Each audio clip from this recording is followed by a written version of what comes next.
기도하겠습니다. 하나님 감사합니다. 하루하루 은혜 가운데 지내게 하시고 오늘도 이 복된 자리에서 은혜 받게 하시니 감사합니다.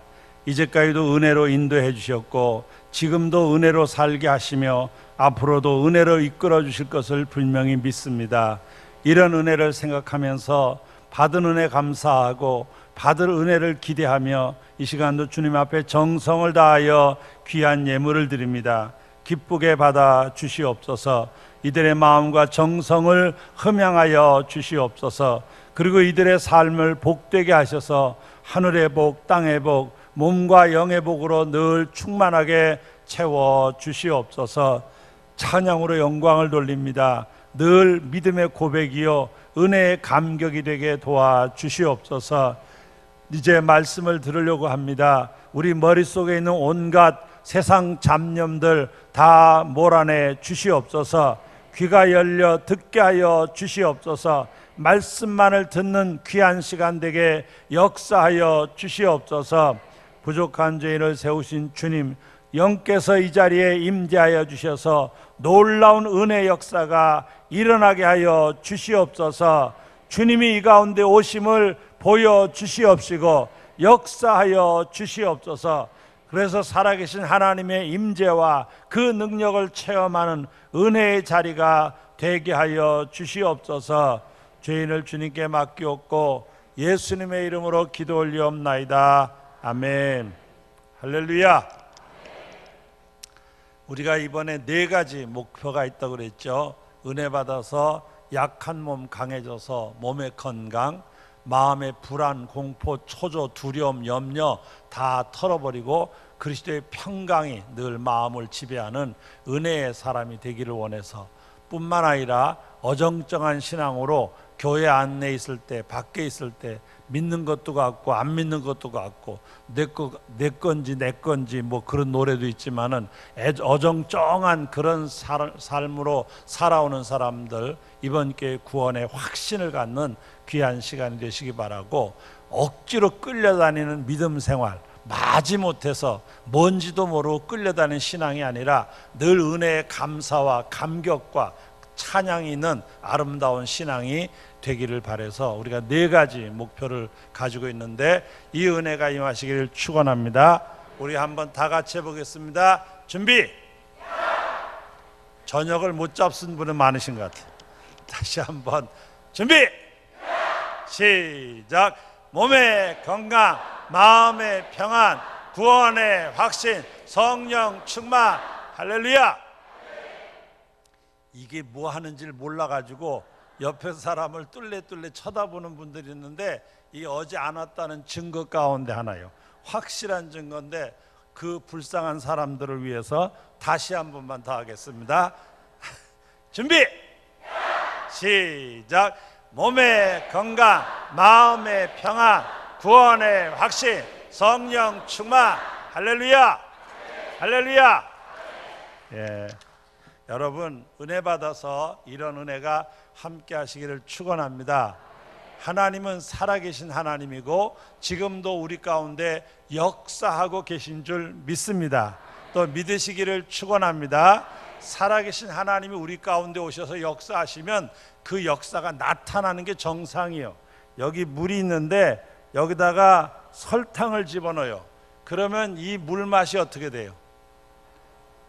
몰라요? 대답을 못해. 왜? 여기다 설탕을 한 번도 못 잡숴 봤는 거예요. 이 물인데 여기다 설탕을 집으면 무슨 맛이 나요?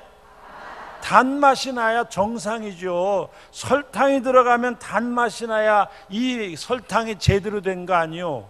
우리 인생에 하나님의 역사, 은혜가 임하면 역사가 나타나야 그게 정상이요. 정상.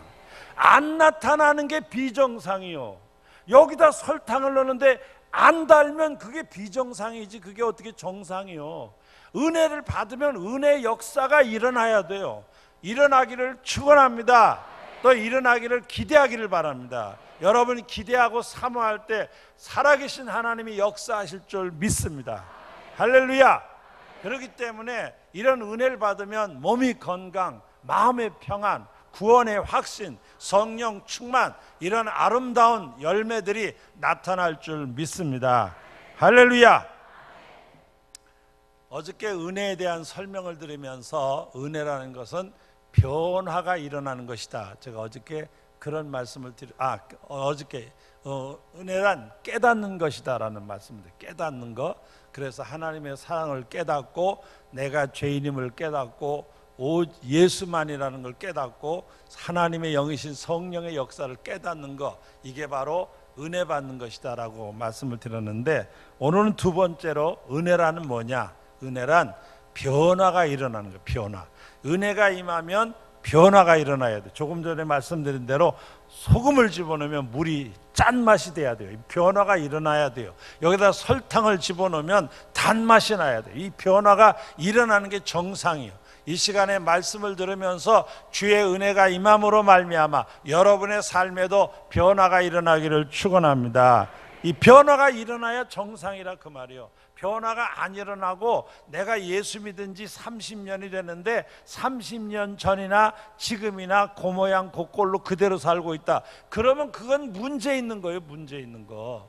예수가 우리 안에 들어오고 그 놀라운 하늘의 은혜가 우리 안에 들어오는데 역사가 나타나야죠. 기적이 나타나야죠. 능력이 나타나요. 이게 정상이에요. 정상.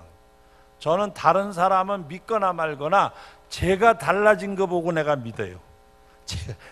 저는 아주 모질하고 어렸을 때 정말 이거 어디다 써먹을까 그런 생각이 들 만큼 정말 아무것도 못하는 바보였어요. 그런데 은혜 받고요 똑똑해졌어요. 지금은 똑똑해 보이죠? 많이 똑똑해졌어요. 제가 생각해도 이렇게 똑똑할 줄 몰랐어요, 내가. 그런데 성령이 지혜의 영이잖아요. 성령이 지혜의 영이요, 성령이 진리의 영이요, 이 진리의 영이 우리 안에 들어오시게 되니까 내 바보 같은 머리가 지혜의 영이 들어오니까 지혜가 생긴 거예요. 지혜가. 이게 역사예요. 역사. 생각해 보세요. 저는 아무것도 못하는 사람이 정말 바보였어요. 근데 이 은혜 받고 막 굉장히 똑똑해졌어요. 지금도 이렇게 똑똑하니까 여기까지 불러줬겠지, 바보를 뭐하러 불렀겠어요. 그래도 괜찮아 보이니까 불렀을 거 아니에요. 우리 박 목사님이 뭐 아무나 데려왔겠어요. 그래도 괜찮아 보인다 그러니까 대구 있을 때도 오라고 그래서 갔더니 그때 보니까 그거 괜찮네, 똑똑하네, 그래가지고 또 오라고 그런 거 아니에요. 이게 하나님의 영이 임하실 때 이런 역사가 일어나는 거예요. 역사가. 저같이 모질한 사람도 이런데 여러분들에게 성령이 임하실 때 여러분의 삶에, 여러분을 위하여 기도하는 여러분의 자녀나 여러분의 식구들에게 은혜가 임할 때 역사가 나타날 줄 믿습니다. 싫으면 아멘 하지 말고 꼭 원하면 아멘을 세게 하셔야 돼요.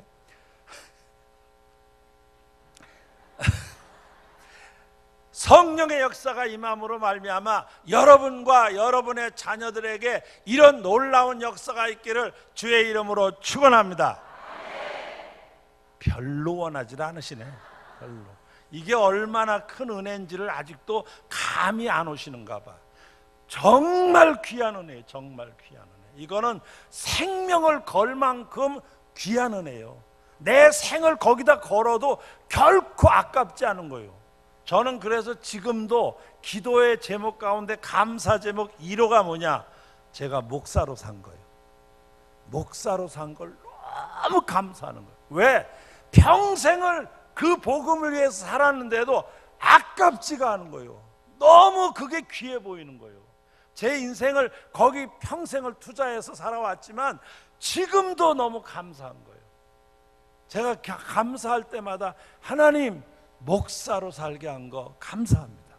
한 세상 사는데 뭐 이런 거 저런 거로 살 수 있잖아요. 저는 제가 이 귀한 진리, 이 생명의 은혜를 위해서 살았다는 게 너무너무 감사한 거예요. 너무. 여러분, 이 은혜가 함께 하시길 축원합니다. 할렐루야. 자, 그러면 어떤 변화가 일어나느냐? 은혜를 받으면 이런 변화가, 여러 가지 변화가 있어요. 예수님께서 니고데모라는 사람을 만났을 때 물과 성령으로 거듭나야 된다는 말씀. 이 거듭난다는 말은 엄청난 의미가 있습니다. 그 거듭난다는 말은 처음부터라는 의미도 있고 머리부터라는 말도 있어요. 이 말은 무슨 말이냐면 처음부터라는 말은 처음부터 끝까지 이게 다 포함되어 있어요. 머리부터라는 말은 머리부터 발끝까지라는 말이에요. 그러니까 온통 변화가 전체적으로 완전히 새로운 피조물이 되는 어마어마한 변화가 있음을 말씀하는 구절이거든요. 그래서 그 변화를 한두 마디로 말씀드리기는 어렵지만 그 중에서 중요하다고 생각하는 거 몇 가지만 제가 소개를 드리면, 제일 첫째로 은혜 받으면 어떤 변화가 일어나느냐? 의심이 변하여 믿음이 되는 거예요. 여러분, 성경이라는 것, 이 책은 이성을 가지고 받아들이기에는 너무 부적절한 말이에요. 여러분, 예수님의 생애를 보면 시작부터 끝까지 우리의 합리적인 이성 구조 가지고는 받아들일 만한 것이 하나도 없는 거예요. 하나도.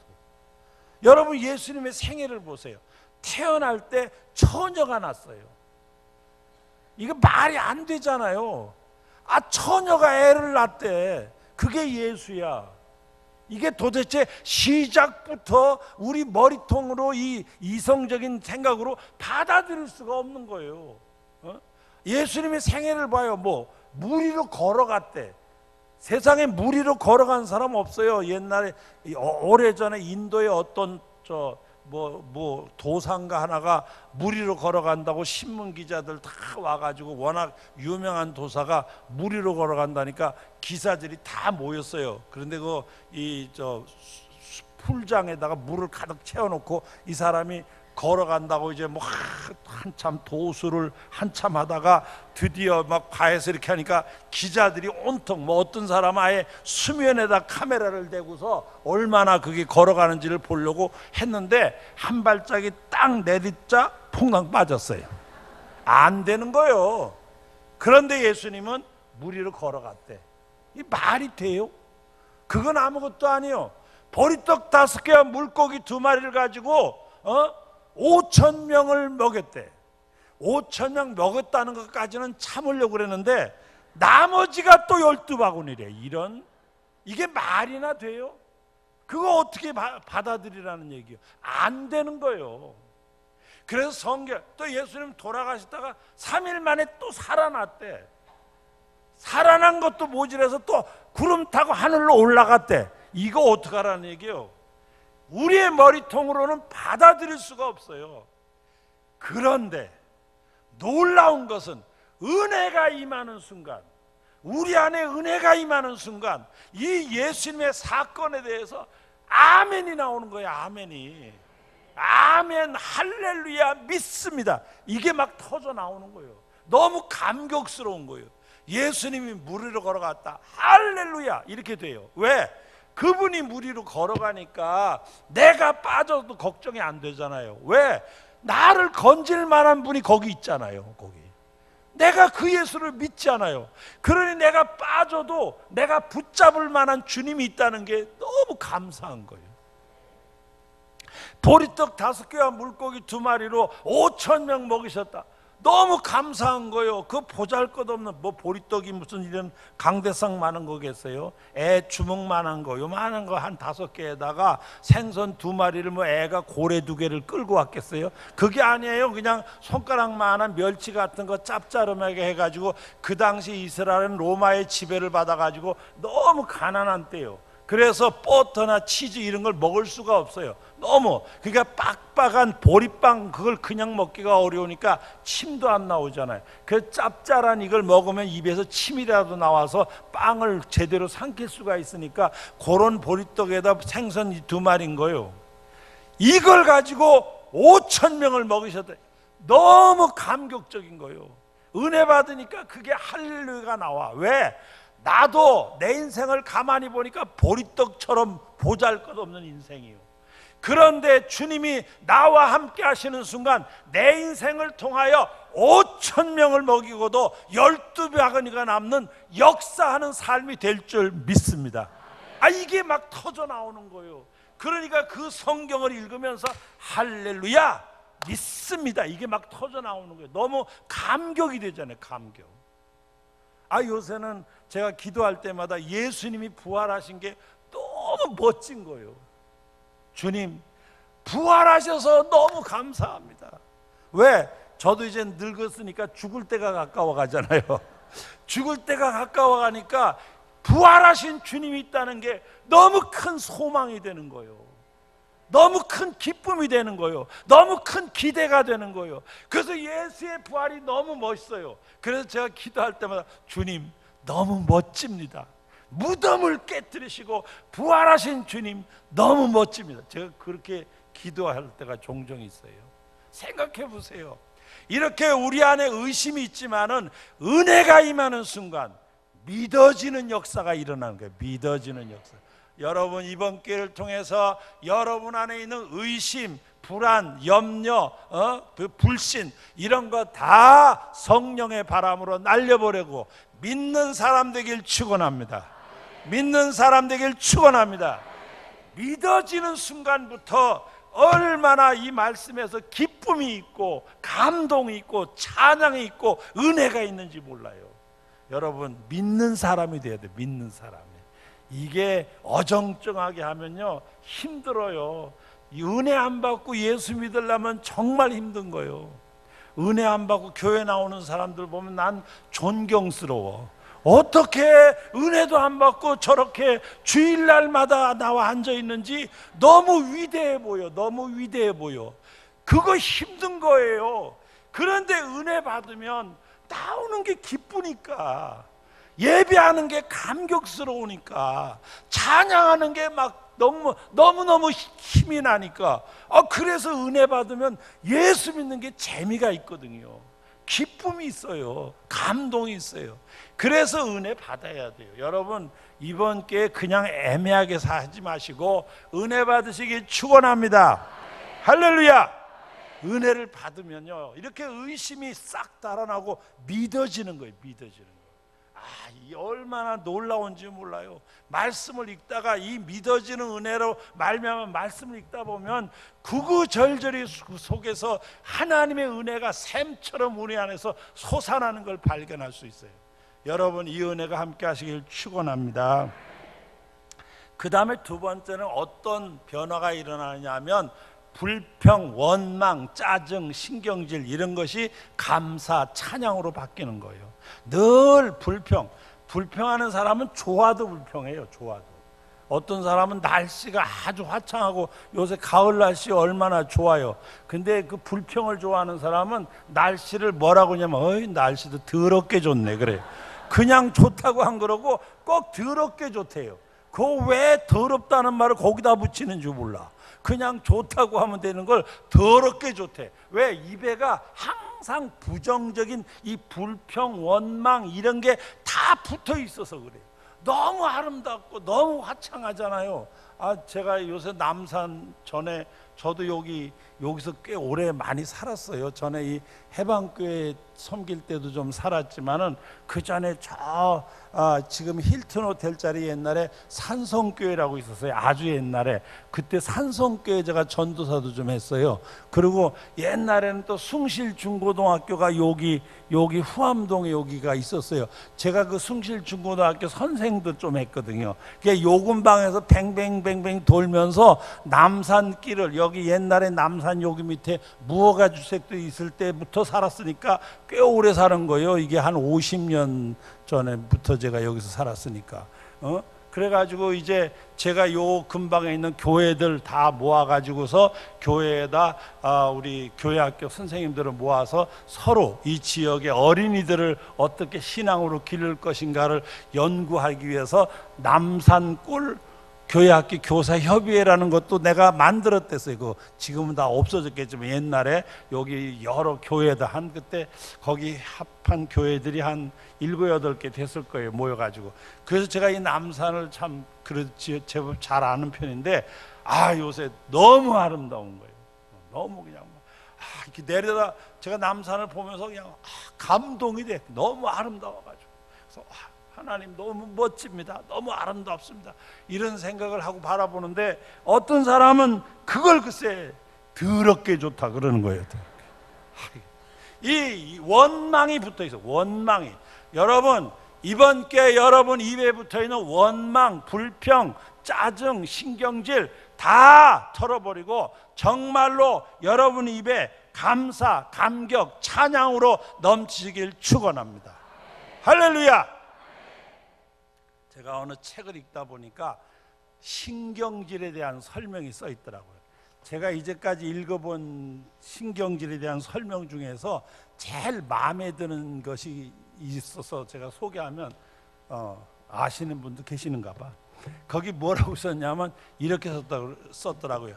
신경질이란 내 신경이 지랄하는 것이다. 그렇게 써놨어요. 저는 아주 그걸 읽는 순간 맞다, 이거 진짜다, 이거. 그러니까 신경질 부리는 사람은 결국 질알병 환자예요. 질알병 환자. 여러분, 신경질 부려봐야 제일 손해보는 건 자기요. 자기가 제일 손해보는 거예요. 신경질의 대상이 손해보는 게 아니라 신경질을 부리는 본인이 제일 피해를 보는 거예요. 정신적으로나 실제적으로 제일 손해보는 건 본인이요. 그렇기 때문에 은혜 받아서 이런 잡된 것, 이런 어두운 것들, 이런 불편한 것들을 다 쏟아버리고 그리스도의 평강이 여러분과 함께 하시기를 주의 이름으로 축원합니다. 세 번째로 어떤 변화가 일어나냐 하면 부정적인 것이 긍정적으로 돼요. 부정적이라는 것이 뭐냐면 안 된다, 못한다, 나쁘다, 이쪽에 관심이 있어요. 무슨 일을 하려고 그러면 안 됩니다. 그걸 어떻게 우리가 합니까? 우리 그거 못합니다. 뭐 이런 식으로 자꾸 부정적으로 하는 거예요.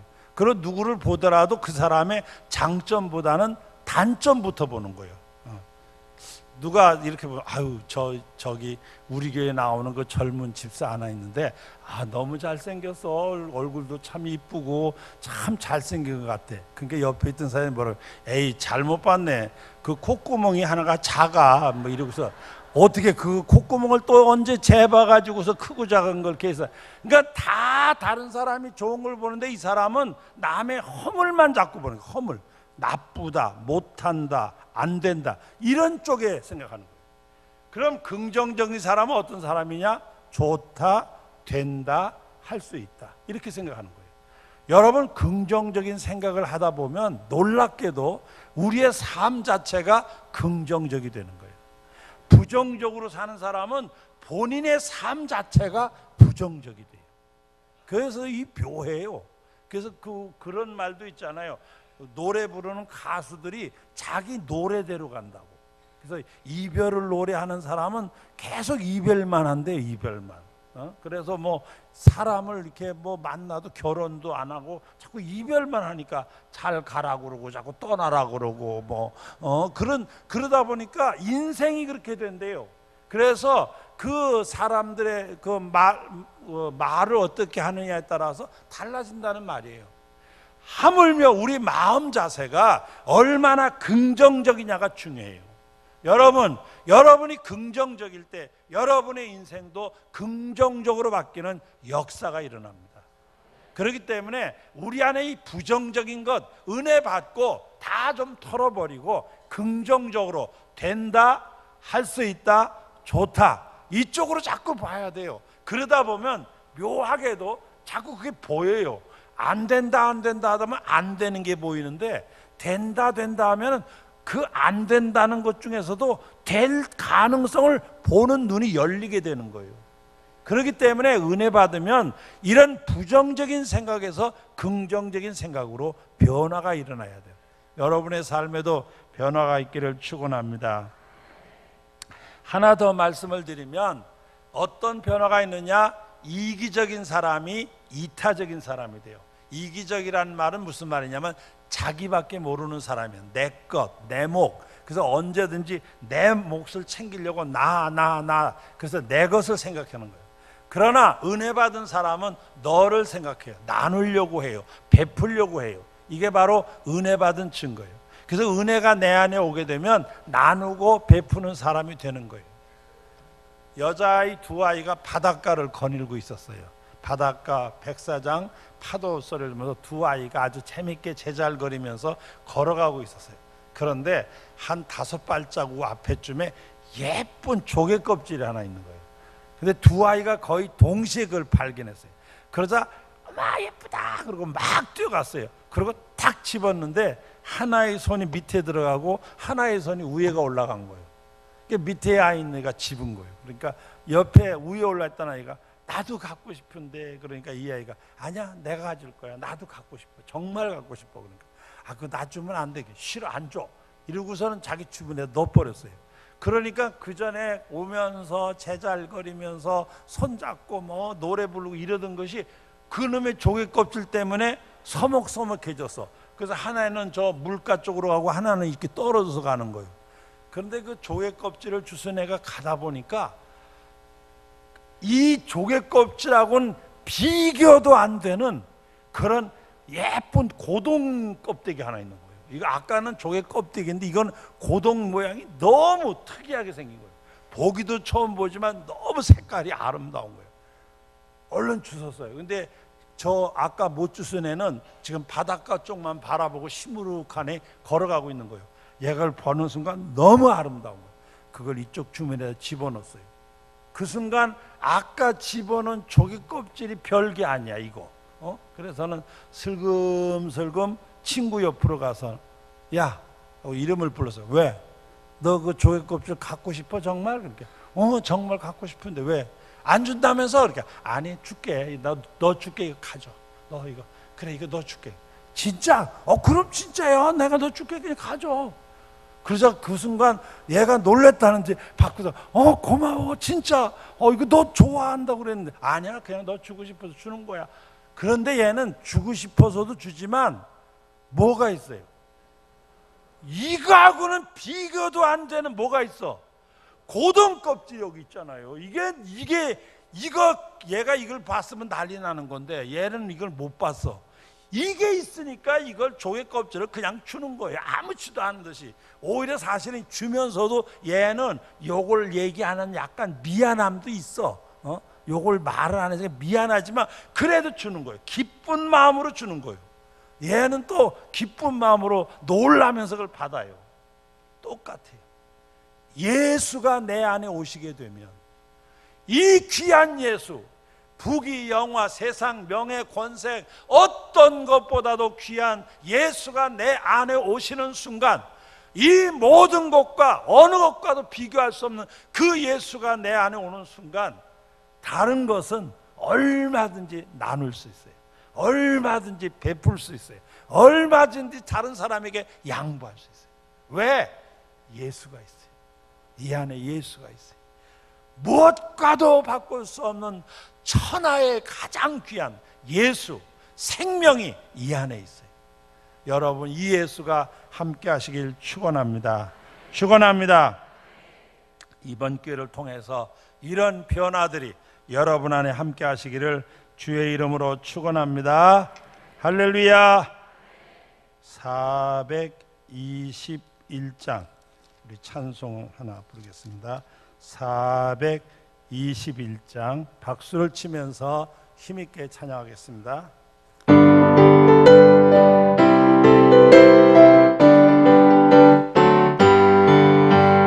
내가 예수 믿고서 죄 사함 받아 나의 모든 것 다 변했네. 지금 내가 가는 길 천국 길이요 주의 피로 내 죄가 씻겼네. 나의 모든 것 변했네. 그 피로 구속 받았네. 하나님은 나의 구원 되시오니 내 정죄함 없겠네. 주님 말씀 밑에서 어둠에 지니 나의 모든 것 다 변했네. 지금 내가 주 앞에 온전케 되면 주의 공로를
할렐루야.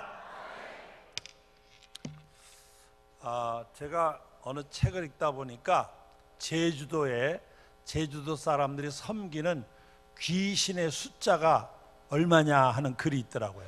거기 보니까 제주도 사람이 섬기는 신의 숫자죠. 자기들은 우리는 귀신이라고 그러지만 그 사람들은 자기들이 섬기는 신인데 신의 숫자가 약 15,000개가 있어요. 제주도 사람들이 굉장히 많은 신을 섬깁니다. 대개 이제 바닷가나 섬에 사는 분들이 신이 많은 편입니다. 그래서 저는 제주도 사람들이 굉장히 잡신을 많이 섬기는구나 그렇게 생각을 했었어요. 그런데 일본의 어느 작가가 글을 쓴 글을 쭉 읽다 보니까 일본 사람들이 섬기는 신의 숫자가 나오더라고요. 그래서 일본 사람들이 섬기는 신의 숫자가 나왔는데 너무너무 많은 거예요. 얼마나 되냐면 무려 일본 사람이 섬기는 신의 숫자는 약 800만 개가 돼요. 800만. 우리 제주도는 15,000개밖에 안 되는데 이 일본은 무려 800만 개나 되는 거예요. 800만 개. 이건 뭐 어마어마한 거예요. 저는 그래서 전 세계에서 귀신을 혼자 다 섬기는 게 일본이라고, 일본의 나라는 귀신의 나라인가 보다 이렇게 생각을 했어요. 저희 교회에서 캄보디아에 선교사를 파송을 했어요. 그래서 선교사가 거기 가서 사역을 잘해가지고 예비당을 2개를 지었어요. 그리고 새롭게 전도해가지고 처음 세례받는 사람이 나오게 됐어요. 5명 세례받는 사람이 나왔는데 그 처음 예배당 지었으니까 입당 예배하고 첫 번 세례식을 나보고 와서 좀 하라고 그래서 제가 이제 캄보디아를 갔어요. 가가지고 이 성전 입당 예배하고 그 세례 5명 세례를 주고 간 길에 그 캄보디아에 있는 그 어느 박물관을 제가 구경을 하러 갔어요. 그 박물관을 안내하는 어느 선교사가, 저희가 파송한 선교사 말고 거기 오래된 선교사 한 분이 저를 이제 안내해 준다고 그래서 그분의 안내를 받아서 이것저것 구경을 하게 됐어요. 그래서 이 캄보디아의 문화를 보게 됐는데 캄보디아 사람들이 섬기는 신은 힌두교를 섬기기 때문에, 그런데 그분 얘기가 목사님, 힌두교인들이 섬기는 신의 숫자가 혹시 얼마인지 아십니까? 이러고 물어보는 거예요. 그래서 아니 나는 힌두교에 대해서 별로 관심 가진 적이 없고 나는 그냥 기독교만 관심이 있어가지고 힌두교 잘 전혀 모른다고, 여기 와 보니까 힌두교라서, 물론 힌두교라는 종교든 내가 알기는 알지만 전혀 우리나라는 그저 불교, 유교 이런 걸 내가 조금 공부해 봤지만 힌두교는 전혀 생소하다고 그랬더니 하는 말, 그분의 얘기가 힌두교는요 자기네가 섬기는 신의 숫자가 얼마나 되냐면 무려,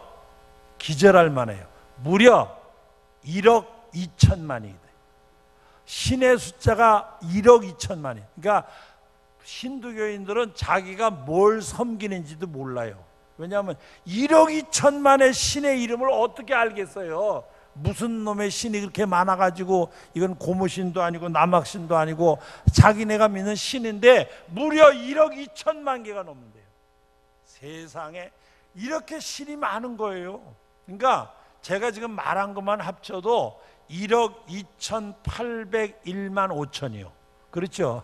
제주가 15,000, 이 일본이 800만, 힌두교가 1억 2천, 그러니까 1억 2,801만 5천 신의 숫자가 그렇게 많아.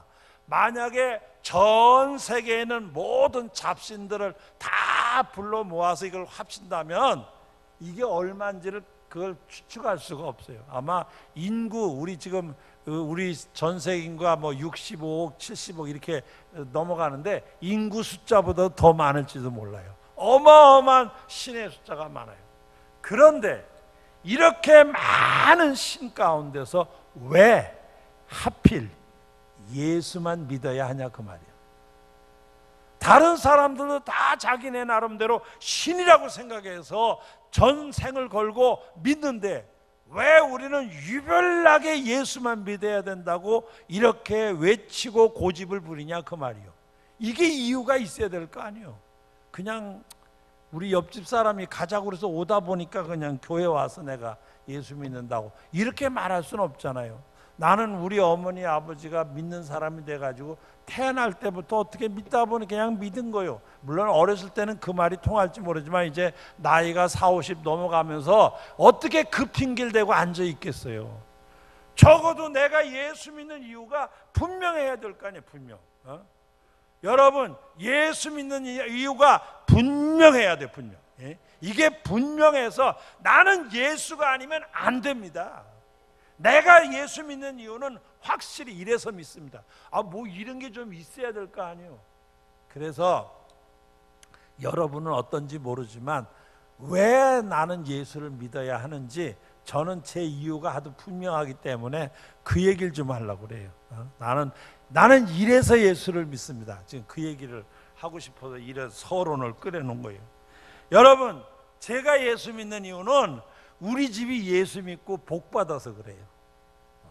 예수 믿고 우리 집이 잘 됐고 우리 집이 복 받아서 그래요. 그래서 예수 믿어요. 저희는요, 저희 아버님이 7대 독자예요. 할아버지도 외아들, 증조 할아버지도 외아들, 고조 할아버지도 외아들, 그 외에도 외아들, 그 외에 돼서 7대, 우리 아버님까지 7대 독자예요. 근데 저희 할머니가 결혼하셔가지고 처음에 딸만 셋을 낳으셨어요. 저희 고모님이 3분, 그리고 아들이 없는 거예요. 그래서 독자 집안에 와가지고 아들 못 낳아서 집안 대를 끊어놓는다고 옛날에는 여자들 구박이 심했잖아요. 그랬었어요. 그런데 다행히도 저희 할머니가 43살에 저희 아버님을 낳으신 거예요. 외아들이지만 저희 아버님을 43세 낳으셨어요. 요새도 43이면 난리겠지만은 옛날에 그것도 뭐 한 거의 100여 년 전에 43세 저희 할머니가 아기를 낳았으니까 할머니가 애를 낳은 꼴이 된 거예요. 이게 뭐 그때만 하더라도 대개 16, 17대면 시집가 가지고 애를 낳으면 대개 40 되기 전에 37, 8대 할머니 되잖아요. 그런데 43세 글쎄 우리 아버님을 낳으신 거예요. 그래가지고 낳으셨는데 저희 할아버지가 저희 아버님이 7살 때 돌아가셨어요. 그리고 이제 저희 할머니하고 저희 아버님하고 둘이 사시는데 뭐 집안을 뭐 돌볼 만한 게 아무것도 없는 거예요. 할아버지가 있을 때는 그래도 좀 먹고 살만은 했는데 그 다음에 가지고 있는 거 별로 없고 그래가지고 너무 어려워가지고 가난해서 어떻게 했느냐, 시골의 어느 농갓집에 그 집 문간에 들어가는 문간방, 그 행랑채라고 그러는데 그 행랑채를 빌려가지고 저희 할머니하고 저희 아버지가 거기서 살았어요. 저희 아버님은 학교도 제대로 못 다녔죠. 초등학교 겨우 그냥 졸업할 정도로 하고서는 할머니하고 그냥 거기서 사는데 먹고 살 게 까마득하잖아요. 그래서 우리 할머니가 뭐 했냐면 이렇게 밥을 해가지고 그걸 이렇게 옛날엔 떡을 이렇게 방앗간이 없으니까 다 손으로 쪄서 떡을 만들었잖아요. 지금이야 기계로 그냥 착착하지만 옛날에는 그러면 그 밥을 해가지고 아침 일찍 일어나서 떡을 이렇게 막 절구에다 쪄가지고 떡을 만드는 거예요. 그리고 떡을 만들어서 이구 다니면서 동네 다니거나 장 열리는 데 가서 장터에 가서 그 떡 장사를 해가지고 겨우겨우 살아가는 거예요. 그 떡이 팔리면 파는 대로 또 하지만 남으면 남은 걸로 그저 끼니 때우면서 겨우겨우 살았어요. 그러다 저희 아버님이 한 11~12살쯤 되니까 그때는 이제 저희 아버님도 할머니 따라서 장사를 다니기 시작했어요. 할머니는 앞에서 떡 장사하는데 저희 아버님은 무슨 장사했냐면 저 황해도에서 사셨기 때문에 황해도 저 바닷가에 가서 이런 깡통에다가 그때 굴을 이렇게 받아가지고 굴을 이렇게 어깨에다 메고 다니면서 저희 할머니가 앞에 가면서 떡 사려 그러면 저희 아버님은 뒤따라가면서 굴도 사려 이러면서 다녔어요. 그래가지고 겨우겨우 사는 거예요. 너무 어렵게 사신 거예요. 딸들은 다 결혼해서 이미 나갔고 늦게 난 아들이기 때문에 이 아들하고 할머니는 매일 울으셨대요. 왜냐하면 날 때부터 울으셨대요. 왜냐하면 이 아들을 제대로 내가 돌봐줄까. 그때는 다 뭐 한 50 중반 되면 다 돌아가실 때니까 수명들이 짧아가지고, 그래서는 날 때부터 우셨대요. 이거 자식 늦게 나가지고 이걸 내가 어떻게 하나 해가지고 늘 우셨다고 그러더라고요. 그래가지고 이제 다니는데 어느 날 지나갔던 전도하는 사람 하나가 쪽지, 전도지 하나를 주면서 우리 할머니에게 예수 믿고 복 받으세요 그러셨어요. 우리 할머니가 그 말이 귀에 쏙 들어온 거예요. 왜냐하면 집안 구석이 복 받을 만한 구석이 전혀 없는 거예요. 미래 희망이 없어요. 아들 하나 있는 거 공부라도 시키면 뭐 장래가 있는지 모르지만은 깡통에다가 굴만 쥐고 돌아다니면서 굴 사려 이러고 따라다니는데 그 아들에게서 무슨 희망이 있겠어요? 또 그렇다고 본인이 뭘 어떻게 해줄 수 있는 것도 없고, 그게 두 분이 뭐 희망이 없잖아요. 그래서 예수 믿고 복 받으란 말 듣고 저희 할머니가 너무 감동을 받은 거예요. 아, 나도 무슨 복 받을 때가 있다는 거구나.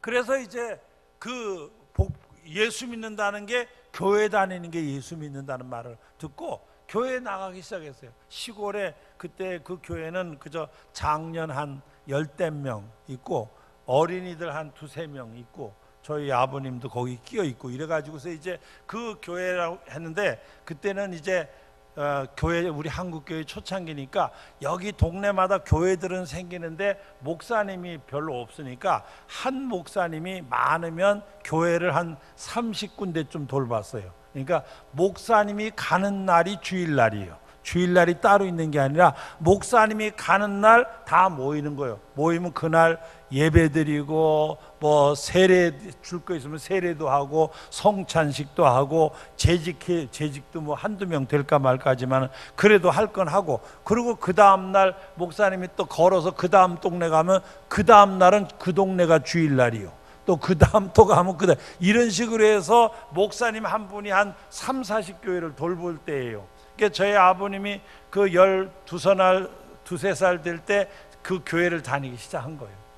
그래 갔는데 보니까 그 당시만 하더라도 문맹률이 높아가지고 글 읽는 사람이 거의 없어요. 그래도 초등학교라도 좀 나와가지고 글을 좀 읽을 줄 아는 건 저희 아버님밖에 없는 거예요.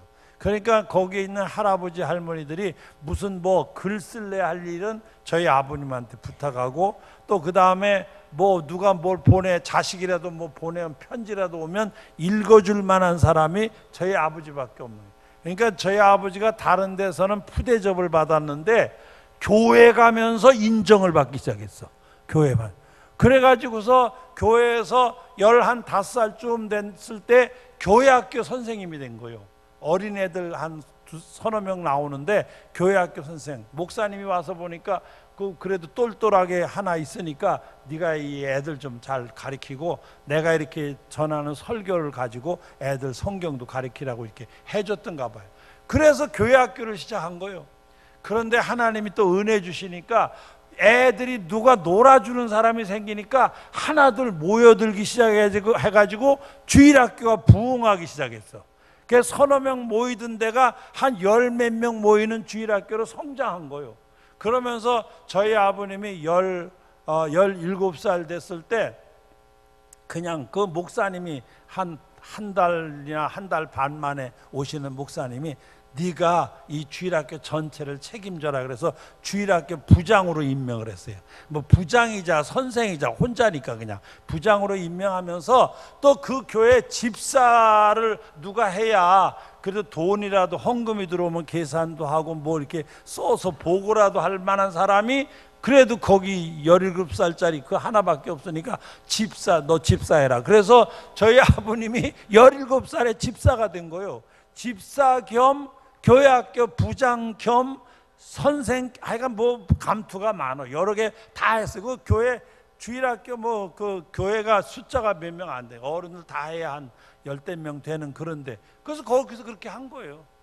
그래가지고 저희 아버님이 또 다른 데 가면 뭐 천덕꾸러기처럼 여기는데 거기 가면 막 선생님 애들은 그러죠. 어른들은 이 집사 그러니까 막 괜찮잖아요. 그러니까 열심히 하셨어요. 열심히. 정말 열심히 교회 일을 아주 열심히 하신 거예요. 그게 저희 아버님이 거기서 한 19 이렇게 됐을 때 거기 있는 교인들이 모여 앉아서 저 젊은이가 참 똑똑한데 좀 뭘 공부라도 좀 하면 미래가 있을 것 같은데 참 도와주면 참 좋겠네. 근데 우리가 뭐 가진 게 있어야지. 그런데 그 중에 한 분이 말하기로 나도 가진 건 없지만 나는 강냉이 한 2마리 내놓을 수 있어. 나 강냉이 2마리 낼게. 그러니까 그것도 괜찮겠다. 그렇게 한 분이 그러면 나는 뭐 저 콩 이번에 농사가 좀 괜찮으니까 콩 한 가마니 낼게. 이래가지고 이분들이 그걸 모아가지고 시장에 가서 파는 거요. 팔아가지고 돈 되는 걸 가지고 저희 아버님한테 와서 공부하라고. 그래서 저희 아버님이 그걸 가지고 평양에 있는 신학교를 들어간 거예요.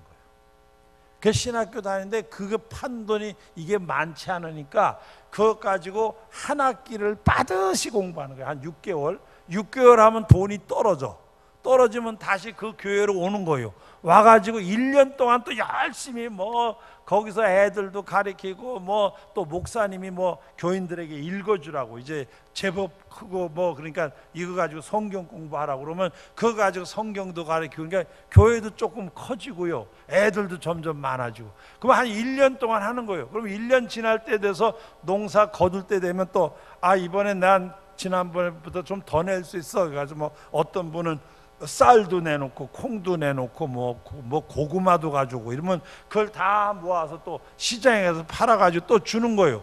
그러면 그거 가지고 저희 아버님이 가서 또 한 학기 공부하는 거예요. 그러면서 신학을 하셨어요. 신학을 하시고 저희 아버님이 그 다음에 목사님이 되신 거예요. 저희 아버님이 결혼해가지고 그 다음에 아들만 셋 두셨어요. 아들만. 제가 첫째 아들이요. 괜찮잖아요. 제가 첫째 아들. 둘째 아들이 목사예요. 지금 뉴저지에 있어요. 셋째 아들은 장로요. 지금 원래 저 본거지는 저 뉴욕인데 지금 살기는 LA 살고 있어요.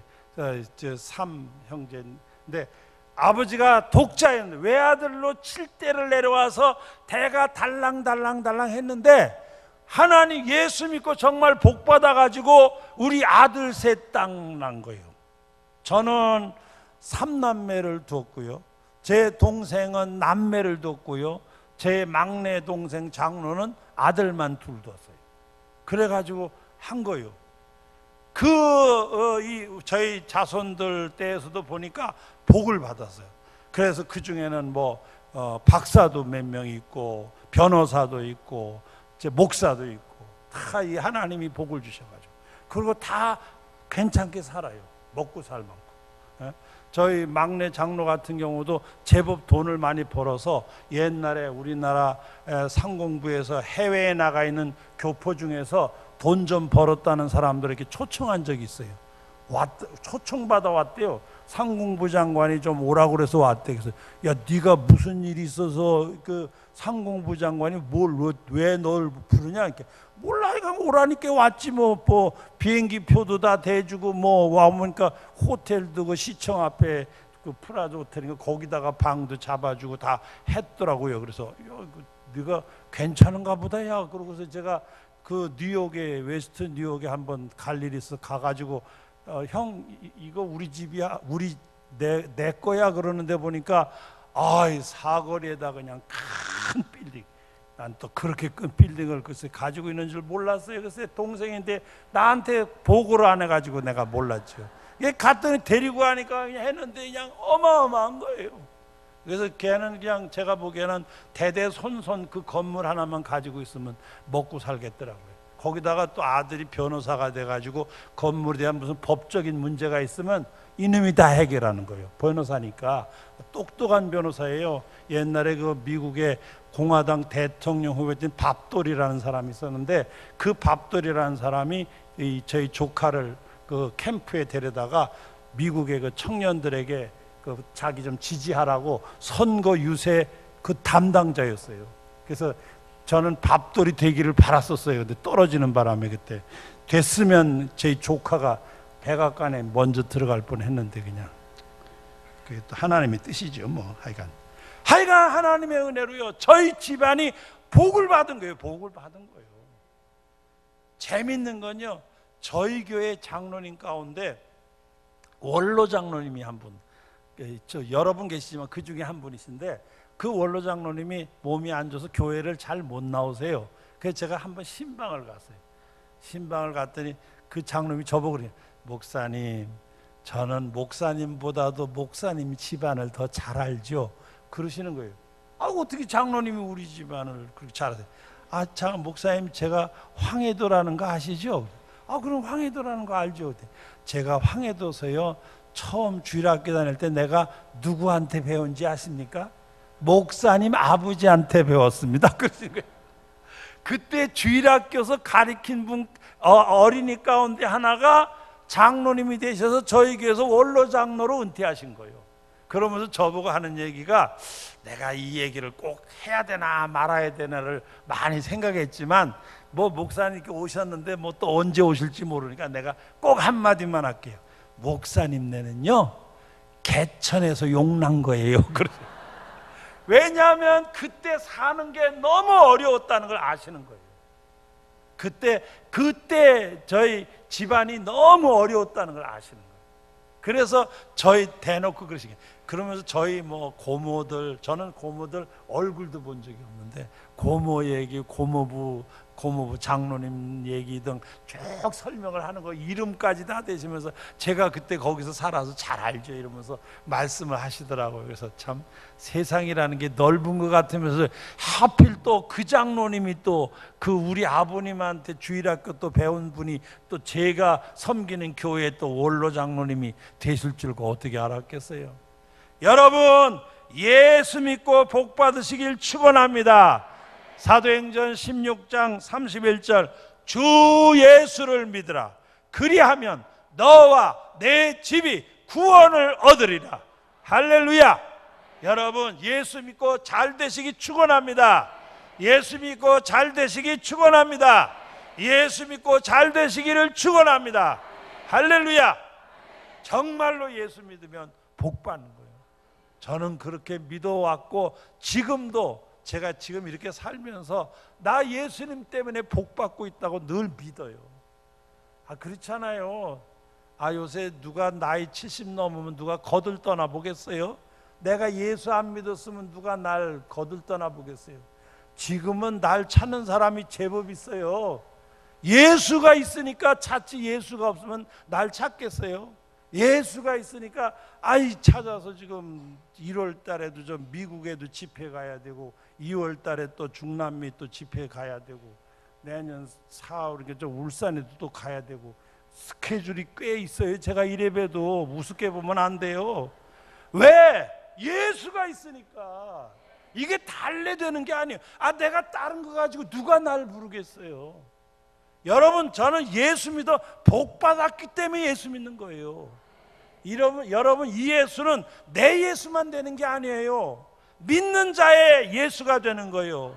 여러분이 믿으면 예수는 여러분의 예수가 될 줄 믿습니다. 할렐루야. 예수 믿고 복 받는 거예요. 저는 분명하게 예수를 믿고 복 받아서 그 예수 믿는 거예요. 같은 얘기지만 또 하나, 또 예수 믿는 이유는 뭐냐? 예수 믿고서 제가 너무 달라진 거예요. 내가 멋있게 달라진 거예요. 의미 있게 달라지고 값지게 달라진 거예요. 고린도후서 5장 17절 잘 아시죠? 누구든지 그리스도 안에 있으면 새로운 피조물이라 이전 것은 지나갔으니 보라 새 것이 되었다. 저는 만약 제가 어렸을 때 저를 아는 사람들 보면은 이 말을 꼭 하고 싶은 거예요. 보라 새 것이 되었다. 옛날에 모자라고 바보 같았고 정말 쓸모없었고 정말 어디다 갖다 놔도 이거 아무것도 아닌 것 같은 것이 은혜 받고 예수가 오심으로 말미암아 이렇게 달라졌습니다 하고 제가 보라 새 것이 되었다. 제가 이렇게 하고 싶은 거예요. 여러분 예수가 오면 놀라운 변화가 일어나는 거예요. 놀라운 변화가, 얼마나 놀라운 변화가 일어나는지 몰라요. 제가 어제 잠깐 말씀드렸지만 저는 학교 다닐 때 진짜 공부를 못했어요. 저보다 못한 애가 한 애가 있긴 더 다행이지만은 한 명만 저보다 못했고 그 다음엔 다 나보다 잘했어요. 그러니까 꼴찌에서 둘째를 한 거예요. 제가 중학교 졸업할 때 선생님이 성적표를 딱 보더니 주먹으로다가 제 뒤통수를 한대 이게 딱 쥐어박으면서 성적표를 주시는 거예요. 저는 뭐 성적표 받을 때마다 안 맞은 일이 별로 없기 때문에 그거 주면서 뒤통수 때리는 거는 저는 아무렇지도 않아요. 왜? 늘상 그랬으니까. 뭐 성적표 받는 날은 한 대 얻어맞는 날로 저는 아예 기억을 하고 있었기 때문에 그건 아무렇지도 않은데 선생님이 쥐어박더니 이러는 거예요. 이 자식은 남지도 않고 모질하지도 않아. 그러시는 거예요. 그 말이 좀 희한한 거예요. 그냥 때리는 거예요. 뭐 늘상 성적표 할 때 맞는 건 전 다반사로 생각하기 때문에 그건 아무렇지도 않아요. 근데 이 자식은 남지도 않고 모질하지도 않아. 그래서 무슨 소린가 하고 제가 성적표를 들고 나와서 이렇게 봤더니 진짜 딱 맞는 말이요. 왜냐하면 제가 중학교 졸업 성적이요 평균이 딱 60점이에요 59점이면 낙제잖아요. 61점이면 1점이 남잖아요. 근데 저는 정확하게 경제적으로 졸업을 했어요. 딱 60점에 졸업한 거예요. 그러니까 선생님도 너무 어이가 없는 거예요. 이게 그냥 쥐어박으면서 이 자식이 그냥 남지도 않고 모질하지도 않아. 그러시는 거예요. 제가 이런 사람이에요.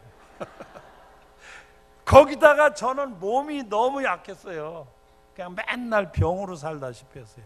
저는 옛날 어렸을 때 그 학질에 걸려가지고 거의 죽었다 깨났거든요. 뭐 거의 죽는다고 그랬었는데 하나님이 이렇게 쓰시려니까 그때 데려가질 않았어요. 어렸을 때 그냥 거의 학교 간 날보다 누워있는 날이 많았어요. 옛날에는 학질 걸리면 다 죽었거든요. 어린이들이 다 막 학질로 죽어할 때 저도 그 학질에 걸려가지고 뭐 어떤 해는 한 6개월을 집에 누워 있었던 것 같아요. 그래가지고선 6개월을 학교 안 나가는, 요새처럼 무슨 수업 일수 그런 게 있으면은 보나마나 못 하는데 이제 저는 막 해방되고 그때 이제 학교를 다니니까 이런 게 없어요. 그냥 선생님이 그냥 기분으로 그냥 4학년 해 그러면 4학년 되고 너는 그냥 이름 1년 됐으니까 그냥 5학년 하자. 그럼 5학년 되는 거예요. 뭐 성적하고 아무 상관. 그러니까 내가 올라갔지 요새 같았으면 초등학교 졸업도 불분명한 거예요, 제가. 근데 그래가지고 그런 상황에서 중학교, 고등학교 다니는데 저는 초등학교를 저희 아버님이 물론 이북에서 피난도 오고 이 6.25 전후 이렇게 다니면서 초등학교를 5군데를 다녔어요. 5군데. 5학교 이렇게 전화 가면서 다녔는데 대개 이제 도시에서 다니다가 시골 갔다가 시골에서 도시로 올 때마다 학교의 진도가 다른 거예요. 진도가. 그러니까 여기서는 곱하기를 아직 안 배웠는데 저기 가니까 나누기를 하고 있는 거예요. 그러니까 곱하기도 모르는데 나누기를 들어가니까 저게 뭐 하는 건지 전혀 이해가 안 되는 거예요. 그러니까 저는 공부 시간에 선생님이 앞에서 무슨 얘기를 하는데 하나도 못 알아들어. 왜? 전혀 배운 적이 없으니까. 그래서 제가 가만히 계산해 보니까 6년 다니는 학교를 저는 그동안 이렇게 어떻게 엉성하게 막 왔다 갔다 하고 뭐 아프면 누워 있고 뭐 이러다 보니까 한 2년 다녔어요. 2년 다니고 졸업하다 보니까 마지막 졸업할 때 전혀 배운 게 없어. 심지어는 구구단도 못 외우는 거예요. 저도 초등학교 졸업반인데 저희 교회 다니시는 집사님이 그 초등학교 선생님인데 제가 다니는 학교 선생님이 계셨는데 하루는 날 부르는 거예요. 갔더니 아마 학교에서 선생님들끼리 얘기하다가 당신 나가는 그 교회에 목사님 아들인가 본데 걔 아직 구구단도 못 외워. 아마 그랬는가 봐요. 선생님이 그게 되게 창피했어. 왜냐하면 자기가 나가는 교회에 목사님의 아들이 6학년 졸업반인데 구구단도 못 한다는 얘기를 들으니까 너무 창피하셨는가 봐요. 그분이 절 데려다가 집에다 앉혀놓고 일주일 동안 과외 공부를 시켰어요. 구구단 과외 공부. 그 지금은 외워요.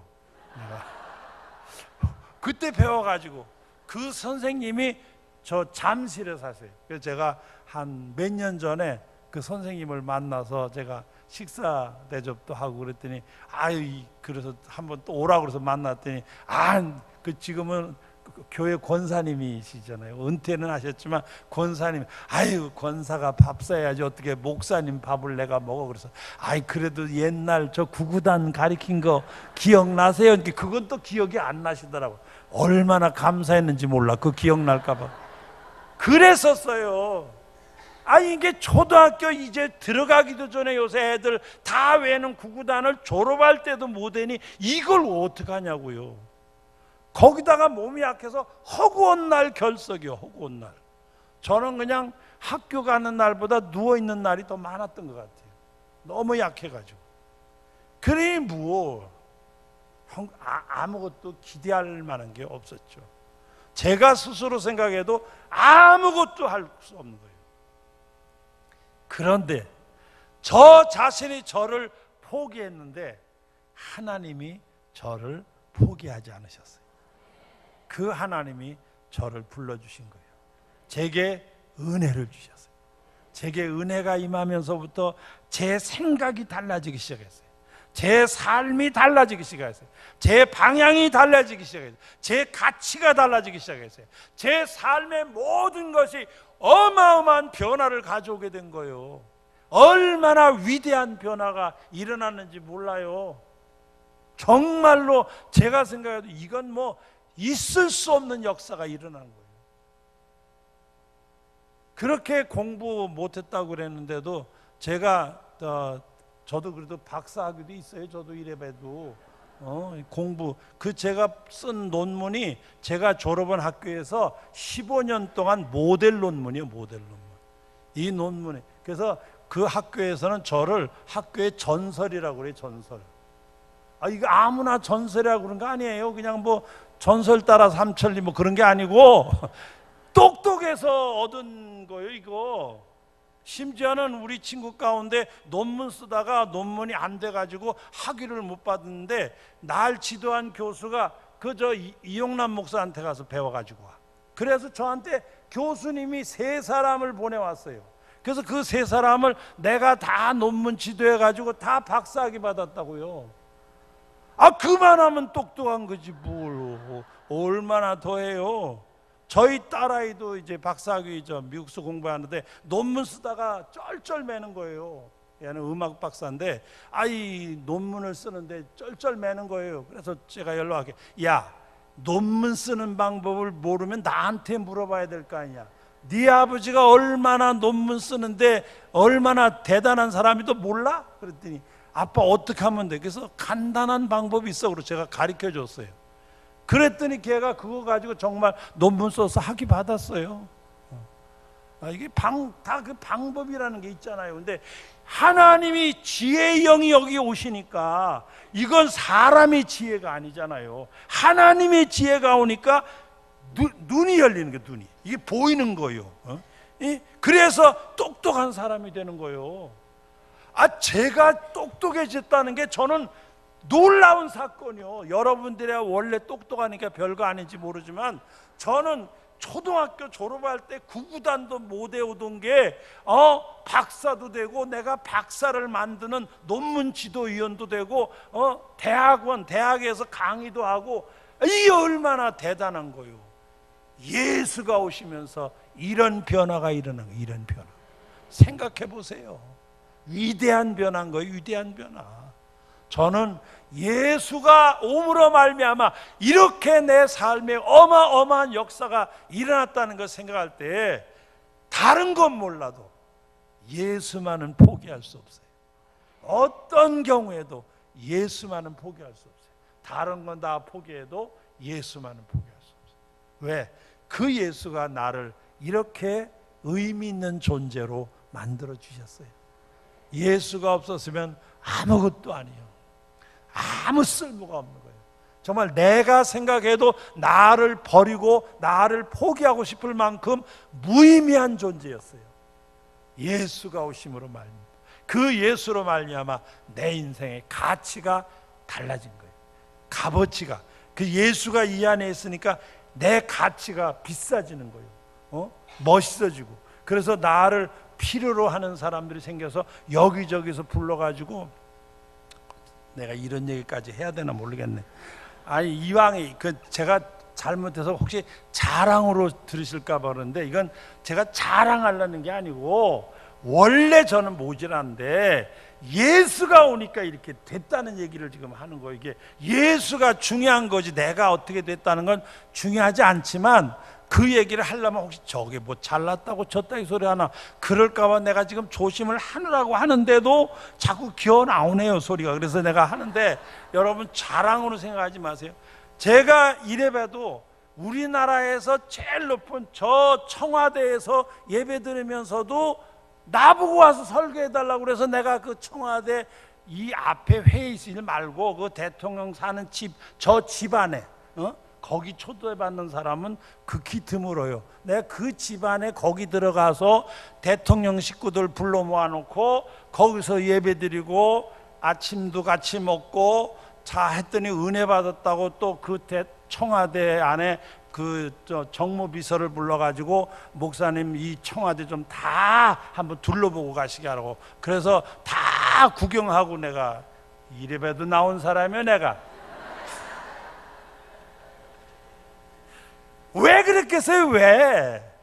예수가 오니까 그러고, 예수 빼면 아무것도 없어요 저는. 그러니 내가 예수를 믿을 수밖에 없는 거예요. 여러분이 어쨌든 간에 나는 왜 예수 믿냐? 우리가 예수 믿고 복 받아서 그래요. 나는 예수 믿고 내가 너무 달라졌어요. 너무 귀하게 달라졌어요. 너무 복되게 달라졌어요. 너무 가치 있게 달라졌어요. 여러분에게도 이 은혜가 함께 하시기를 축원합니다. 할렐루야, 할렐루야, 할렐루야.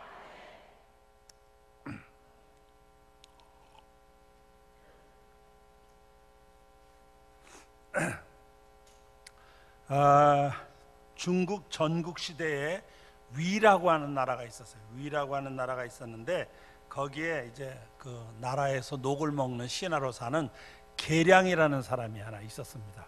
이 계량이라는 사람이 책을 하나 썼어요. 근데 그 책 가운데는 아주 희한한 이야기가 하나 기록되어 있습니다. 그 이야기의 내용이 뭐냐면, 어느 날 이 계량이라는 사람이 길을 가다 보니까 아주 화려한 마차 한 대가 지나가는 거예요. 수십 필의 말이 끄는 아주 어마어마한 말.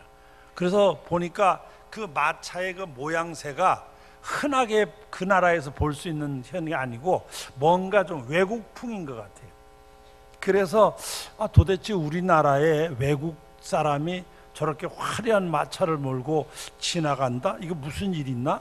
그래서 이 사람이 가는 그 마차를 잠깐 세웠어요. 실례하겠습니다. 저는 이 나라에서 녹을 먹고 사는 신하 계량이라는 사람입니다.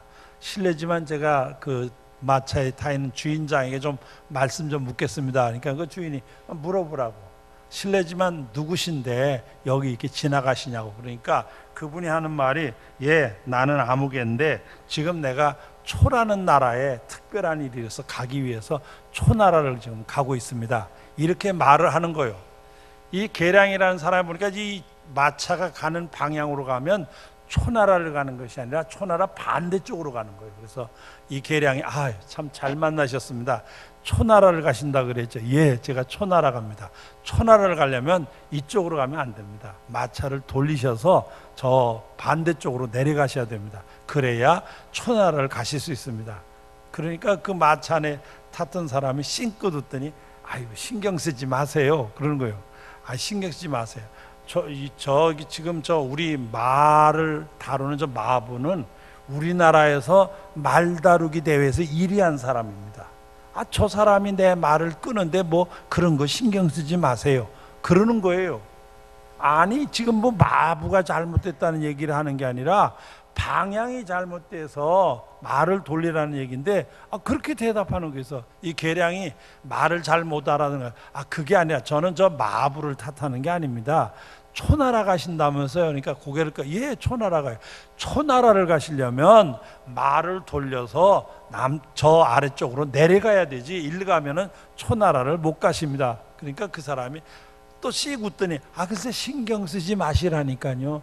지금 이 마차를 끄는 저 말들이 얼마나 비싼 건 줄 압니까? 우리나라에서 최고가로 치는 말들을 내가 사서 지금 내 마차를 끌고 있는데 왜 신경을 쓰십니까? 신경 쓰지 마세요. 이러는 거예요.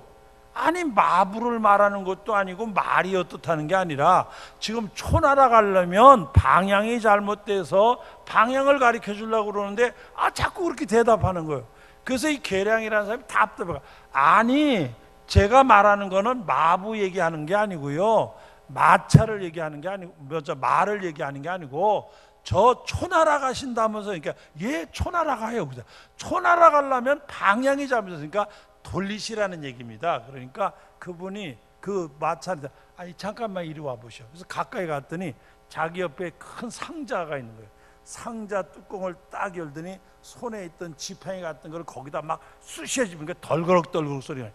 이게 뭔지 아십니까? 그러는 거예요. 그래서 이렇게 보니까 번쩍번쩍하네. 이게 다 금덩어리입니다. 내가 이렇게 많은 금덩어리를 가지고 있는데 왜 신경 쓰십니까? 신경 쓰지 마시오. 그러더니 그냥 가는 거예요. 그냥. 그래서 이 계량이라는 사람이 글을 쓰면서 참 희한한 손님을 다 만났다, 그런 글을 쓴 적이 있어요. 여러분, 인생살이가 똑같은 거예요. 돈이 있다고 다 된 걸로 생각하는 사람이 있어요. 권력 있으면 뭐가 된다고 생각하는 사람이 있어요. 아니면 명예가 있으면 다 되는 걸로 생각하는 사람이 있어요. 그게 아니요. 길을 잘 들어가야 돼요. 길을 제대로 들어가야 돼요. 인생은 길을 제대로 찾아야 성공하는 것이지, 돈 있다고 명예 있다고 권세 있다고 되는 게 아니요. 아무리 말이 좋아도 마부가 훌륭하도 금은 보화를 상자째 싣고 다닌다 하더라도 길을 잘못 가면 초나라 못 가는 거예요. 여러분, 인생에 있어서도 예수가 길이요, 예수가 진리요, 예수가 생명이요, 예수 없이는 바른 길을 갈 수가 없어요. 예수만이 길이라는 걸 믿으시기 바랍니다. 예수가 생명임을 믿으시기 바랍니다. 예수 안에 참 진리가 있음을 믿으시기 바랍니다. 할렐루야, 할렐루야. 이 예수 안에서 참 인생의 진리를 발견하고 은혜 안에 사시기를 축원합니다. 할렐루야. 91장 찬송하겠습니다. 박수 치면서.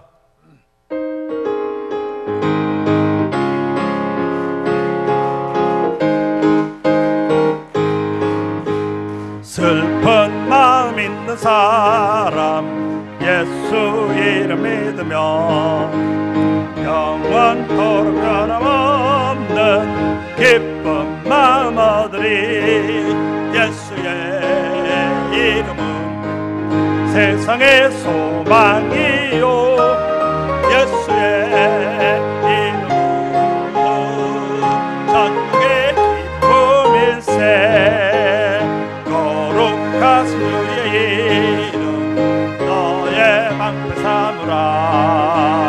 환난 시험 당할 때에 주께 기도드려라. 예수의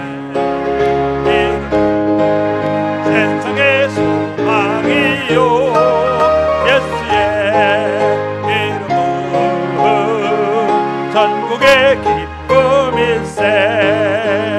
존귀하신 주의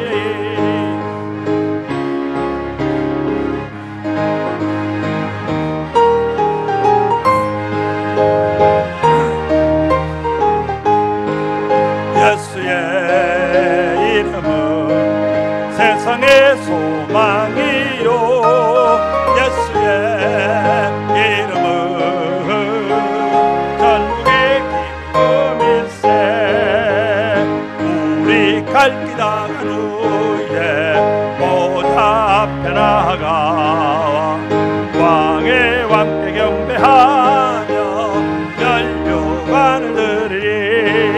예수의 이름은 세상의 소망이요, 예수의 이름은 전국의 기쁨일세. 예수의 이름은 세상의 소망이고 예수의 이름은 전국의 예수의 이름은 세상의 소망이고 예수의 이름은 전국의 기쁨일세. 할렐루야 할렐루야.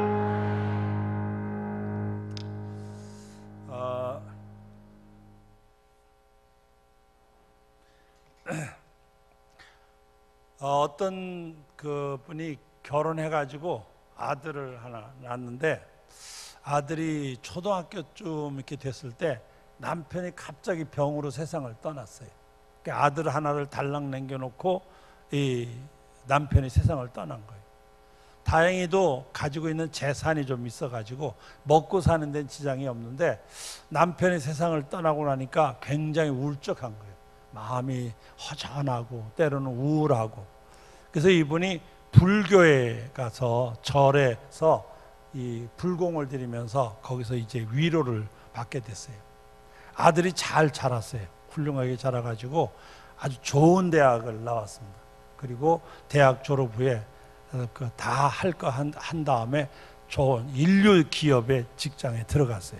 그러니까 뭐 이 어머니로서는 참 자랑스러우지. 그거 하나 믿고 사는데 훌륭하게 아주 인물도 좋게 잘 자라가지고 그 다음에 대학도 좋은 대학을 나오고 그 다음에 기업도 인류 기업에 들어가서 아주 잘 됐어요.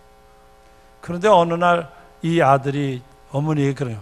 어머니, 저도 이제 장가 갈 때가 됐는데 결혼해야 되겠어요. 그러니까 아, 왜? 너 좋은 여자 생겼냐? 그러니까, 예, 괜찮은 여자. 제가 이제까지 만난 여자 중에서 정말 제 마음에 드는 여자가 하나 있어서 그 여자하고 결혼하고 싶습니다. 그러니까 그 어머니가 그래? 네가 좋아하는 여자가 어떤 여자 한번 데리고 와봐라. 나도 한번 그 여자를 보자. 그래서 어느 날 날을 잡았어요. 그래가지고 이 아들이 그 여자를 데리고 온 거예요. 보니까 인물도 예쁘게 생겼어요. 그리고 와가지고 이 어머니하고 얘기하고 음식을 먹고 집안에서 하는 행동을 보니까 너무 마음에 드는 거예요. 참 괜찮은 거예요. 이게 쭉 얘기를 하다가 이제 헤어질 시간이 됐는데 이런 얘기 저런 얘기 하다가 어머니 생각에 괜찮아 보여서 그래 너희들 둘이 잘 해봐라 하는 식으로 얘기를 했어요. 그러자 그때까지 가만히 그저 다소곳이 있던 그 여자가 갑자기 말을 거네요. 죄송합니다마는 제가 드릴 말씀이 하나 있는데요. 그렇게 얘기를 하는 거예요. 뭔데? 그러니까 저는요 예수를 믿거든요. 저는 결혼하더라도 꼭 예수 믿게 허락해 주셔야 돼요. 제가 알기로는 어머님이 절에 다니신다는데 저는 기독교 신앙을 꼭 가져야 합니다. 그러니까 그걸 어머니께서 꼭 받아주시면 좋겠네요. 이렇게 얘기하는 거예요. 그러니까 이게 날벼락이요. 이분이 얼마나 절에 열심히 다니냐면 절에서 하도 열심히 다니니까 절에 있는 여신도회가 있더라고요. 거기도 우리 여전도회처럼 거기도 여신도회가 있는데 그 여신도회 회장이요. 회장에다가 거기서는 우리 교회에서 권사처럼 거기서는 보살이라고 그러는데 보살. 그래서 보살에다가 여신도회 회장이거든요. 그리고 그 절에서는 제일 센 그런 사람인데 세상에 며느리가 예수 믿는다는 게 들어온다니까 이 어머니가 너무 충격을 받아가지고 뭐라 그러냐면 생각 좀 해보자. 나중에 얘기하자. 그러고서 그냥 보냈어요. 그러고 나서는 아들에게 얘기했어요. 야, 한 집에서 두 종교가 있다는 건 말이 안 된다. 내가 절에 가는데 네 섹시가 교회 간다는 거 있을 수가 없다. 나는 다른 건 다 좋다. 내가 보니까 애도 그만한 인물도 괜찮고 성품도 좋은 것 같지만 그 종교는 아니다. 그것만은 내가 받아들일 수 없다. 그러니까 이 아들이 가만히 있는 거예요. 아무 말도 안 하고. 그 며칠 동안을 이 아들이 정말 입맛이 떨어지는데 밥도 잘 안 먹고 고민하더니 며칠 있다가 어머니 앞에 온 거예요. 어머니, 결혼에 대해서 드릴 말씀이 있습니다. 그래 얘기해라. 제가 어머니가 절 위해서 평생을 바치셨는데 제가 어머니 말씀을 거역할 수 없습니다. 저는 어머니가 결혼하지 말라면 결혼 안 하겠습니다. 그러나 그 여자 외에는 누구하고도 결혼할 수 없습니다. 저는 그만한 여자를 찾을 수가 없습니다. 저는 그 여자하고 결혼을 하지만 만약에 그 여자하고 결혼하지 말라면 저는 결혼 안 하고 어머니하고 그냥 같이 살겠습니다. 이렇게 대답을 하는 거예요. 한 번도 허튼 소리를 하지 않던 아들이 그 얘기를 하고 나니까 이 어머니가 고민이 되는 거예요. 며칠 또 이제는 어머니가 입맛이 떨어지고 잠도 안 오고 고민하다가 다시 이제 아들을 어느 날 직장에서 들어오는 아들을 불러서 야 들어와 봐라. 그래서 방에 들어갔더니 내 결혼에 대해서 내가 생각한 얘기인데 내 말을 잘 듣고 내가 동의하면 좋겠다. 뭡니까? 그러니까 아무리 생각해도 내가 아무래도 그 여자하고 결혼을 하고 싶어 하는 것 같으니까 내가 막을 수는 없다. 아무래도 내가 결혼하고 싶다면 결혼해라. 그러나 나도 조건이 있다. 절대로 나보고는 교회 가자는 말은 하지 마라. 너희들 교회 가는 건 내가 말리진 않겠다. 그 대신 내가 교회 가자고 나를 조르진 말아라. 그 조건이라면 내가 허락하겠다. 이렇게 된 거예요. 그래서 이 아들이 얘기를 했더니 그 며느리 될 여자가 그렇게 하자. 그래서 결혼을 했어요. 그리고 들어와서 사는 거예요. 그런데 이 시어머니 되는 사람이 그 며느리를 좀 트집을 잡고 싶은데 정말 괜찮은 거예요. 와서 시어머니한테 하는 거나 집안 살림 하는 거나 제 남편에게 하는 거나 정말 괜찮은 거예요. 같은 여자라도 어떻게 저런 여자가 있을까 할 정도로 마음에 들게 하는 거예요. 그래가지고 한 4, 5년 같이 그냥 이 어머니는 어떻게 하든지 좀 이걸 불편하게 하고 싶지만 또 아들이 눈에 걸려가지고 이러면서 겨냥하며 살았는데 그 괜찮게 사는 거예요. 근데 어느 날 이 시어머니가 어떻게 여자가 저를 내가 그렇게 불편하게 하는 것 같은데도 전혀 내색 없이 가정을 잘 꾸려가는 겁니다. 어떻게 저럴 수가 있을까? 좀 대들기라도 할 것 같은데 전혀 그러지도 않고 혹시 예수 믿어서 저런 건가? 하는 생각이 들은 거예요. 이 시어머니의 마음속에 예수 믿으면 저럴 수도 있나?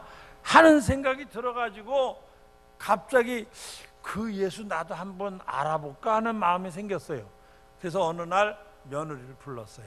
아가, 내가 들어와서 가만히 이렇게 살아가는 걸 보니까 참 괜찮다. 내가 보기에도 참 칭찬할 만하다. 내가 가만히 보니까 내가 예수를 믿는데 예수를 믿어서 내가 그런 삶을 사는지 내가 좀 알아보고 싶어서 내가 다니는 교회에 내가 한번 구경 좀 가고 싶다. 이건 구경이다. 절대로 내가 믿으려고 하는 게 아니라 구경을 가는 거다. 그래도 괜찮겠냐? 하고 물어보는 거예요. 이 시어머니가. 그동안 며느리가 얼마나 마음으로 기도했겠어요. 말은 안 했겠지만. 그러니까 이 며느리가 그러면 구경도 괜찮습니다. 어머니 구경 가시죠. 그래가지고 이 어머니를 날 잡아가지고 주일날 교회를 모시고 간 거예요. 아마 가면서 아마 모르긴 하지만 그 며느리가 수도 없이 금식하며 기도하고 간구했을 거라고 생각합니다. 갔어요. 예배에 참석했어. 낯선 자리에 들어가긴 했지만 예배에 참석하는 동안에 성령이 역사하셨어요. 이 시어머니가 너무 예배에 감동을 받은 거예요. 절에서 그냥 똑똑똑똑 하고 내 어머니인지 내 암인지 하여간 찾아가면서 타불인지 이런 거 하고 할 때하고는 완전히 다른 거예요. 이게 뭔가 이건 딴 세계가 확 열리는 거예요. 너무 마음이 그냥 기쁨이 있고 감동이 있는 거예요. 그래서 이분이 내가 이거 뭘 잘못했구나 하는 생각이 확 드는 거예요. 그래가지고 그냥 간날 그냥 마음을 바꿔버리고 말았어. 나도 그냥 우리 며느라고 아들 따라 그냥 교회 다니자. 이거 바꿔버린 거예요. 그런데 이제 절이 난리가 났어. 이게 여신도회 회장이 어느 날 갑자기 교회를 다니기 시작했다는 거예요. 이거 절의 사찰에 지금 살림살이 대부분을 맡아 해야 되느니 보살이 말이요. 갑자기 교회를 간다니까 난리가 난 거예요. 난리가. 그래가지고 어느 날 그 주지가 왔어. 거기도 신방이라고 그런지 모르지만 하여간 왔어. 와가지고 어떻게 이러실 수가 있느냐고. 하루 이틀도 아니고 그래서 수십 년을 이렇게 섬겼는데 어떻게 이렇게 이러실 수가 있느냐고. 그러니까 그 여자가 대답을 했어요. 뭐라고 대답했냐면, 제가 남편을 여의고 정말로 마음이 외롭고 답답하고 마음이 우울할 때마다 부처님 앞에 가서 불공을 외우면서 하다 보면 마음이 차분히 가라앉는 것 같아서 제가 큰 도움을 얻은 게 사실입니다. 그래서 저는 절에 다니면서 많은 도움을 얻은 것도 확실합니다. 그런데 제가 우리 아이들이 다니는 이 예배당이라는 데를 가서 예배에 참석해 보니까 거기는 절에서 발견할 수 없는 기쁨이 있었습니다. 이거는 살아있다는, 살아서 생명이 역사하는 기쁨, 그런 기쁨이 있었습니다. 그래서 저는 차분하고 조용한 것도 좋지만 생명이 있고 있는 이 기쁨을 내가 살기로 결심했습니다. 그래서 저는 교회를 가기로 했습니다. 이러고 그 글이 끝났어요. 그 글이 내가 읽은 어느 글인데 약간 제가 각색을 해가지고 약간 좀 과장된 표현도 좀 섞여 있어. 그냥 순수하지는 않았어요, 제가. 근데 그러고서 나는 기쁨을 택했습니다. 이러고 딱 끝났어요. 근데 저는 그게 못내 아쉬운 거야. 그 뒤에다가 한 구절만 더 쓰면 좋겠어. 주지 스님도 함께 교회 가시죠. 이 말을 왜 안 썼을까 하는 생각이 들어요. 김동길 박사가 쓴 수필집에 나오는 이야기 가운데 한 토막이요. 이걸 내가 읽다가 너무 감동이 돼서 근데 김동길 박사의 수필집에 나오는 이야기입니다. 여러분, 예수 안에는 이 세상 그 어디에서도 얻을 수 없는 기쁨이 있어요. 기쁨이 있어요. 샘솟는 기쁨. 그 찬양이 있죠. 내게 샘, 그 반주할 수 있어요? 네.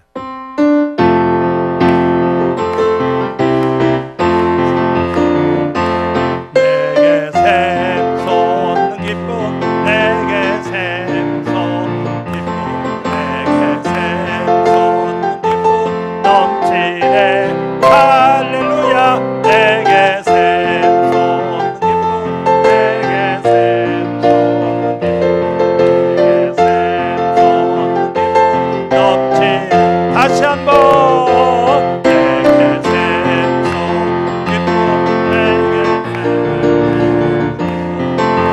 샘솟는 기쁨 넘치네. 할렐루야.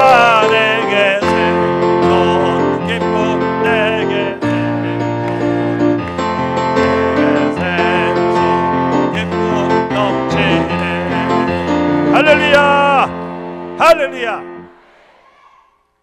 여러분, 많은 종교가 있지만은 죽음 이후까지 책임지는 종교는 기독교밖에 없어요.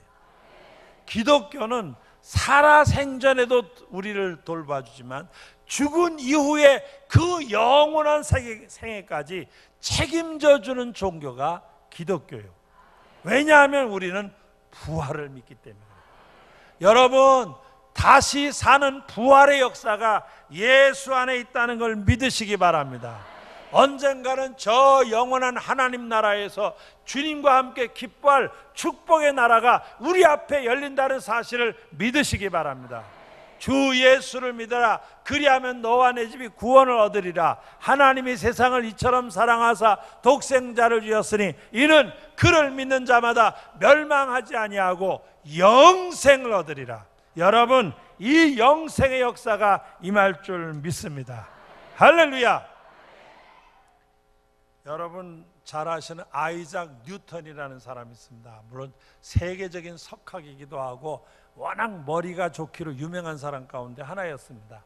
이 아이작 뉴턴이라는 사람이 어느 날 제자가 옆에 와서 이렇게 도와주는데 그 제자를 보더니 여보게 자네 이름이 뭐지? 이렇게 물었어요.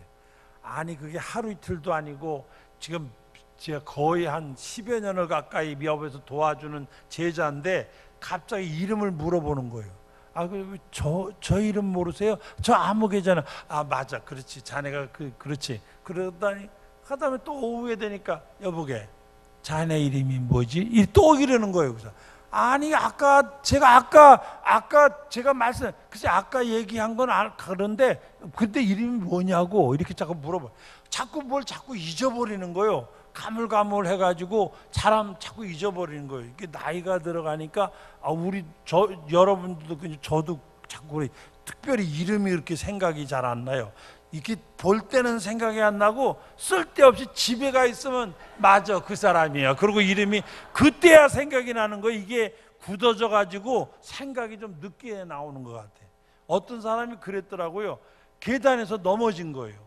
일어나 가지고 내가 올라가다 넘어졌냐 내려가다 넘어졌냐 이게 생각이 안 나가지고 계단에서 한참 서 있었대요. 분명히 넘어졌는데 올라가다 넘어졌는지 내려가다 넘어졌는지 생각이 안 나가지고 이 아이작 뉴턴이라는 사람이 계속 이렇게 기억력이 없어. 그러니까 제자 가운데 하나 그래서 선생님 그렇게 머리가 좋으시고 정말 세계적인 석학이시고 그렇게 영리하시는 분이 이렇게 그냥 다 잊어버리시면 어떻게 하십니까? 이렇게 이제 약간 나무라듯이 그렇게 말을 했어요.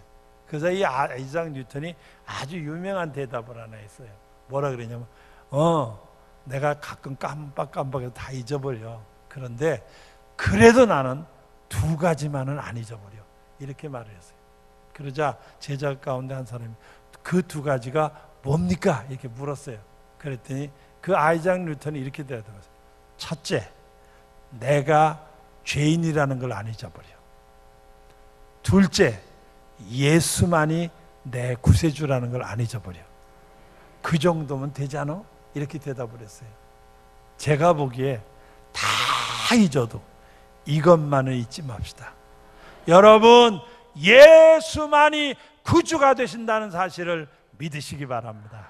이것만을 꼭 붙잡으시기 바랍니다. 어떤 비바람이 불어오고 폭풍우가 몰아친다 하더라도 예수만이 구세주라는 이 사실을 믿고 이 믿음 안에 승리하시기를 주님의 이름으로 축원합니다. 축원합니다. 365장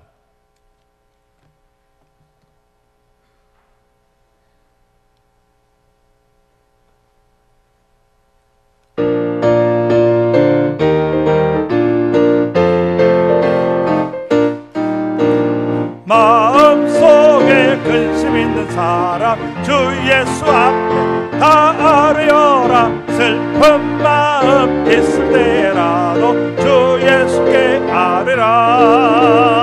주 예수 앞에 다 아뢰어라. 우리의 친구니 무엇이나 근심하지 말고 주 예수께 아뢰라. 눈물 나며 기쁜 한숨 주 예수 앞에 다 아뢰어라. 은밀한 데 내게 있더라도 주 예수께 아뢰라. 주 예수 앞에 다 아뢰어라. 무엇이나 근심하지 말고 주 예수께 아뢰라. 괴로움과 두려움 있을 때에 주 예수 앞에 다 아뢰어라.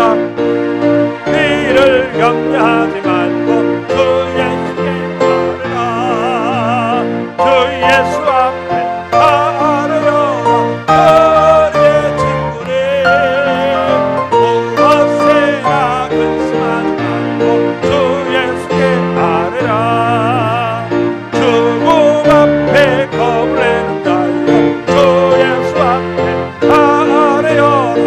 하늘나라 바라보는 자여 주 예수께 아뢰어라. 우리의 친구니 무엇이나 근심하지 말고 주 예수께 아뢰라. 할렐루야, 할렐루야.